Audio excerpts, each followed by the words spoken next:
Molt bon dia a tothom i benvinguts al PostCat. Anem a continuar amb l'anàlisi sistemàtic de la part comuna de cost superior, convocatòria codi 870 i codi de procés número 871. I anem a continuar, ens vam quedar amb la pregunta 23. La pregunta 23 parla del model de govern de les dades a l'administració de la Generalitat i del seu sector públic. Diu, es basa en una adaptació de la metodologia internacional anomenada DAMA, Data Administration Management Association. Això ho teniu en el tema 2 de la pàgina, a la pàgina 2, perdó, del tema 2. Ho teníeu aquí. Home, és una pregunta una mica rebuscada, però bueno, tampoc demana amb molta concreció.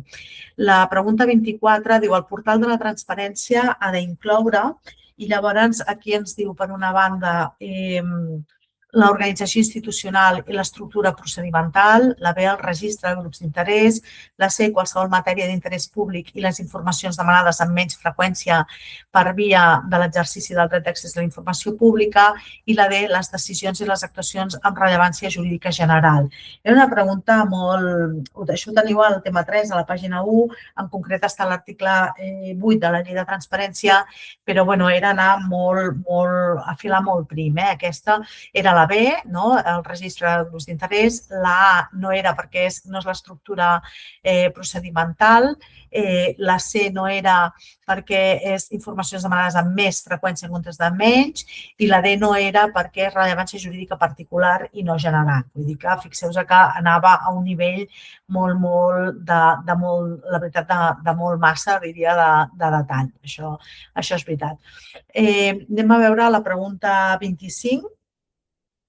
La pregunta 25 que ens diu, d'acord amb l'article 40 del decret 76/2020 de 4 d'agost d'administració digital, són funcions de les oficines d'atenció ciutadana. Aquí, en concret, això ho teniu en el tema 18, a la pàgina 17, per ser exactes, les funcions de les oficines d'atenció ciutadana. En aquest cas era la D, que és assistir en l'ús de mitjans electrònics a les persones interessades no obligades a relacionar-se electrònicament amb l'administració que ho sol·licitin, especialment pel que fa a la identificació i la signatura electrònica, el nom seu, i la presentació de sol·licituds a través del registre electrònic general. La A, la diferència és que parlava de certificat digital en comptes de signatura electrònica. La B no era perquè parlava de les persones interessades obligades a relacionar-se electrònicament, i el mateix la C, aquestes no les assisteixes perquè les envies al registre electrònic. És a dir, que per tant, la B i la C les havíem de descartar perquè parla d'obligats a relacionar-se electrònicament, i la A perquè parla pel que fa a la identificació del certificat digital, i és la identificació i la signatura electrònica. Per aquest motiu, doncs, era la D. Ja dic que ho teniu al tema 18, en concret a la pàgina 17. Continuem amb la pregunta 26. Aquesta era una que ja sempre us dic, una sempre cau, i llavors és una miqueta tu valorar si et compensa o no d'aprendre tot això per saber-la. En aquest cas ens demanen el delicte de prevaricació dels funcionaris públics i ens demanen les penes que ja, és a dir, que ja des de fa un parell d'anys introdueixen, demanen les penes, sempre us ho he dit. La pregunta aquí, en aquest cas, la correcta era la B, això és saber-ho o no saber-ho, no? És la inhabilitació per un termini de 9 a 15 anys. Ho teníeu en el tema 35, que és l'últim, el dels delictes, en concret a la pàgina 2. Pel que fa a la pregunta 27, diu, d'acord amb l'article 17 de la llei 26/2010 de 3 d'agost, de règim jurídic i de procediment de les administracions públiques de Catalunya, amb quina assistència s'entén vàlidament constituït un òrgan col·legiat en segona convocatòria si les normes pròpies de l'òrgan no preveu res específic. I això és la A, amb un terç dels membres amb un mínim de 3, i això ho teníeu a la pàgina 10 del tema 13. La pregunta 28 ens demana un clàssic, que aquesta l'han fet moltes vegades, sempre us ho deia, que és la definició d'interoperabilitat. En aquest cas, la resposta correcta era la D, la capacitat de les organitzacions per compartir la informació dels seus sistemes d'informació i dels procediments als quals donen suport per assolir objectius comuns i possibilitar l'intercanvi d'informació entre aquests. La A deia com el mitjà d'interacció entre l'administració i la ciutadania, no? La B com el conjunt de dades estructurat de manera que pugui ser identificat, no? La C com el procediment mitjançant el qual es garanteix proteccions i confidencialitats, no. És la capacitat per compartir i reutilitzar informació. Aquestes són les paraules claus entre les administracions. Per tant, per això en aquest sentit, doncs, és la D. Jo us ho he dit, no? Aquesta la trobàveu en la pàgina 6 del tema 19. Finalment, la pregunta 29, la penúltima pregunta, la 29, diu, d'acord amb l'article 2 de la llei 18/2010 de la Sindicatura de Comptes, diu quina funció correspon a la Sindicatura de Comptes. És complicada també aquesta, ho teníeu a la pàgina 48 del tema 30, però té telita. En aquest cas era la B, que és la fiscalització dels comptes de la totalitat d'ingressos i despeses del sector públic de Catalunya. La A parlava de la funció interventora o fiscalització prèvia plena, que pot ser substituïda en els supòsits que es determinin per una fiscalització prèvia per mostreig, això fa referència a la intervenció. La C deia l'enjudiciament, no, enjudiciament només ho té el Tribunal de Comptes, no la Sindicatura de Comptes, a no ser que li delegui la intervenció, cosa que no ens diuen res d'això, per tant l'havíem de descartar.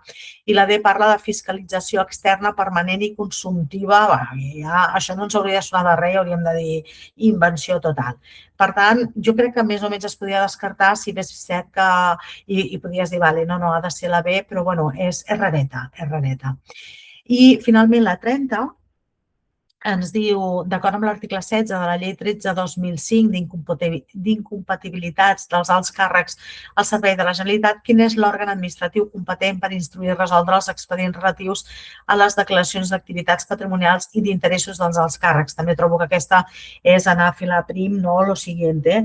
Ho teniu en el tema 1, pàgina 4, i també en el tema 33, dins de l'entorn de funció pública, que es veu tota aquesta llei d'incompatibilitats, més aviat diria en el tema 33 a partir de la pàgina 18.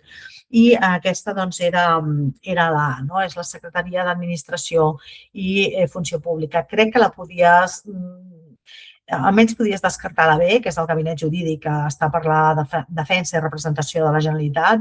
La Comissió Jurídica Assessora està per fer informes, per tant, tampoc no tenia massa sentit. En tot cas, podies dubtar entre el conseller corresponent i la Secretaria d'Administració i Funció Pública, però, és a dir, expedients relatius a declaracions d'activitat, bueno, no sé, em sembla que té més sentit la secretaria, que és aquesta, però vull dir, en fi, almenys, si més no, podies quedar dubtosa entre dos. Mirem de tota manera per acabar les 3 preguntes de reserva que correspondrien a la part comuna i així ja ho tenim tot mirat. La primera deia quina naturalesa jurídica té l'Estatut d'Autonomia de Catalunya. Aquesta és un clàssic que no té més dificultat, és llei ordinària, que és estatal, no? La 31, per tant, és llei orgànica, que és una llei orgànica i que, per tant, és estatal, perdoneu, que era la D, i que està en el tema relatiu a l'Estatut d'Autonomia, és una de les primeres coses que diem, no? A la pregunta 32 ens demana el termini, en quin termini els alts càrrecs han de formular la declaració patrimonial i d'interessos. En aquest cas era la B, 3 mesos. Que saber-ho, no? Aquí et surt 1, 2, 3 o 4 mesos. Doncs són 3 mesos, a comptar des de la data de presa de possessió, que està a l'apartat de transparència. I la pregunta 33, que diu, d'acord amb l'article 132.1 de la Constitució espanyola, diu, la llei regula el règim jurídic dels béns de domini públic, dels béns comunals, inspirant-se en els principis de... I llavors hem d'anar a buscar les INS, no? Que en aquest cas seria la C, inalienabilitat, imprescriptibilitat i inembargabilitat, no? Aquesta també la teniu en el tema 26 o 27, que és el de patrimoni, i surten totes les característiques que són les IS, que sempre li dic jo, no? Això també ho teníeu controladíssim. Bé, doncs, amb això hem acabat amb aquesta part comuna. Com podeu veure, sí que ha sigut sorprenent, és veritat, aquest examen ha sigut francament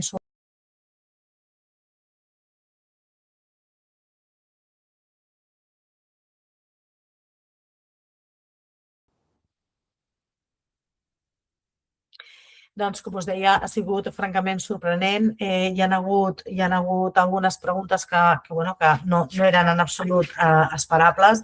Això és ben cert, però o sigui, estem parlant de 33 preguntes, ens poden haver sorprès i dificultat 3, 4, posa-li 5 potser com a molt. Si havíem descartat estratègicament aprendre'ns les penes per exemple, l'àmbit de penal, no obstant amb això podíem haver tret o sigui, bona nota, és a dir, que per tant sí que ha sigut un examen especialment dificultós, sí que han buscat detalls on habitualment no es buscaven, però d'aquí no entrem en pànic, perquè, a veure, podies descartar-ne 5, que dius, no, aquestes aquí ja m'he estillat, vull dir, això no és que ni estudiant-ho tot, però igualment podies haver tret molt bona nota. És a dir, que per tant, jo en aquest sentit el que vull dir és que estem tots d'acord en que aquesta convocatòria ha sigut especialment un examen que hi ha hagut preguntes molt complexes, fins i tot preguntes impugnables. Sí, estem d'acord tots i no estic minimitzant el que implica tot això, però no ho portem més enllà del que ja és, no? És a dir, el podíem haver aprovat, i tant, amb bona nota, també, com podeu veure, és a dir, el material, com podeu veure, incluïa pràcticament tot, és a dir, podies haver tret una nota molt, molt, molt bona igualment. Per tant, tranquils, o sigui, és qüestió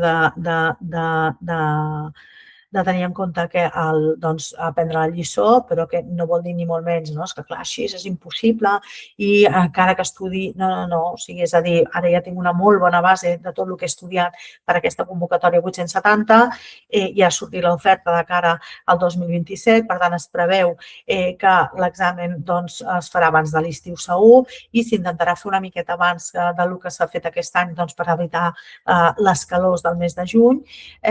Per tant, tenim una base ja molt forta, és acabar-ho de matxacar i intentar, aprofitant que ja tenim la base, mirar de rascar una miqueta més per assegurar-nos, i no agafar por, o sigui, mirar d'arribar una miqueta més enllà per assegurar-nos que cobrim qualsevol eventualitat en quant a preguntes que ens puguin fer. Per tant, jo voldria transmetre un missatge de tranquil·litat, no és fàcil l'oposició, això per descomptat, aquesta vegada Déu-n'hi-do, el nivell, no? Això també ho hem de tenir en compte, però res que no es pugui fer. Vol hores, vol estudi, però ja teniu una base feta, sobretot els que ja us heu presentat. Òbviament que és intentar arribar una miqueta més i mantenir tot el que s'ha fet fins ara. No es necessita, no és una missió impossible, sinó que és una qüestió seriosa, complexa, però en absolut inviable. D'acord? Doncs res més, moltíssimes gràcies per la vostra atenció. Ja dic, trobareu més informació en els links que teniu a la descripció, tant del nostre canal de YouTube com de la nostra plataforma opuscat.online. Si necessiteu, si us agraden aquests vídeos, si us plau, subscriviu-vos i doneu like, que ens ajuda molt. Moltíssimes gràcies per la vostra atenció i recordeu, de veritat, a tope.